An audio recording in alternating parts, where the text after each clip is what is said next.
The capital of Ukraine is preparing for the arrival of European guests coming to the Champions League final, and Kiev is cleaning up for the big day. In St. Michael's Square, maintenance companies scrubbed down monuments until they were glistening.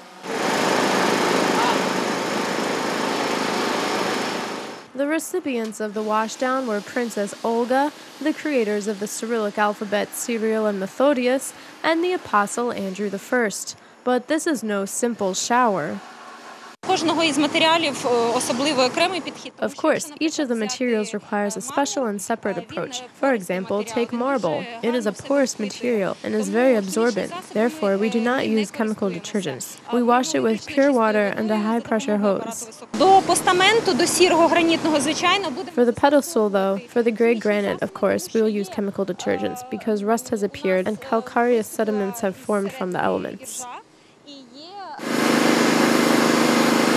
There are about 3,000 monuments of history and architecture in Kyiv. The center of the capital holds roughly 1,500 of them. According to the European tradition, monuments in the city are washed every 2 years. Last year, we washed 3 of them. This year, we talked to the cleaner. They are going to give it a thought and maybe wash Bogdan Khmelnytsky as well. Dust, dirt, plaque, and bird droppings. All of it's got to come off. Washing the upper parts of the monument is done by an industrial climber. UATV also decided to join the initiative, but I wasn't allowed into the crane because I didn't have a special permit. Therefore, we had to make do with washing Andrew the Apostle at ground level.